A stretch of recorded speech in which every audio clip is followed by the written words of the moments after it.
Guys, भारतीय सरकार ने देश में नया कानून लागू करने की घोषणा की है जिसका नाम है यूसीसी यानी यूनिफॉर्म सिविल कोड, जो कि एक बार फिर से चर्चाओं में आ गया है। विधि आयोग ने इस पर परामर्श प्रक्रिया को शुरू कर दिया है। इसके तहत धार्मिक और सामाजिक संगठनों से उनकी राय मांगी गई है, जो कि 30 दिनों के अंदर देनी होगी। और कर्नाटक हाईकोर्ट के पूर्व चीफ जस्टिस ऋतुराज अवस्थी की अध्यक्षता वाले आयोग ने बयान जारी कर कहा कि जो लोग अपनी राय हमें देने में रुचि रखते हैं और इच्छुक है, वे अपनी राय 30 दिनों के अंदर दे सकते हैं। हालांकि यहाँ सवाल ये है कि आखिर समान नागरिक संहिता क्या है और ये क्यों जरूरी है। इन्हीं सब सवालों के जवाब जानने के लिए आप हमारी पूरी वीडियो देखें। यूनिफॉर्म सिविल कोड एक देश एक नियम के तहत काम करता है। इसके तहत सभी धर्म के नागरिकों के लिए विवाह, तलाक, गोद लेना, विरासत और उत्तराधिकार जैसे कानून को एक कॉमन कानून के तहत नियंत्रित करने की बात कही गई है, फिर चाहे वो व्यक्ति किसी भी धर्म का क्यों ना हो। मौजूदा समय के अलग अलग धर्मों में इन्हें लेकर अलग अलग राय और कानून है।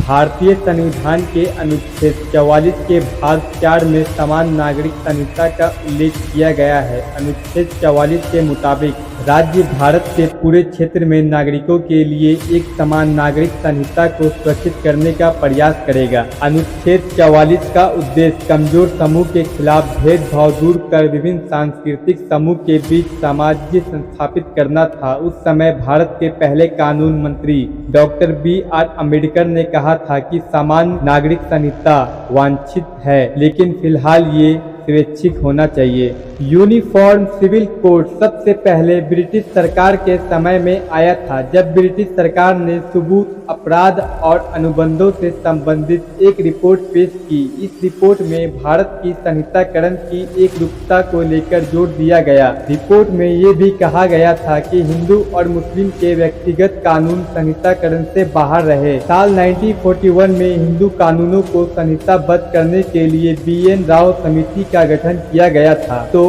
अब सवाल आता है कि भारत में यूनिफॉर्म सिविल कोड क्यों जरूरी है। तो जैसा कि आपको पता ही है कि भारत विविधताओं का देश कहा जाता है। यहाँ अलग अलग जाति और धर्मों में शादी और तलाक को लेकर अलग अलग नियम है। वही लोग शादी और तलाक को लेकर पर्सनल लॉ बोर्ड ही जाते हैं। ऐसे में इन नियमों की वजह से कानून प्रणाली भी प्रभावित होती है। यूनिफॉर्म सिविल कोड बनने के बाद इस तरह के सभी चीजें एक ही कानून के दायरे में आ जाएगी। इस कोड के बन जाने से हिंदू कोड बिल और शरीयत कानून का सरल बनाने में मदद मिलेगी। इसी तरह की नॉलेज वीडियोस देखने के लिए आप हमारे चैनल पर बने रहें।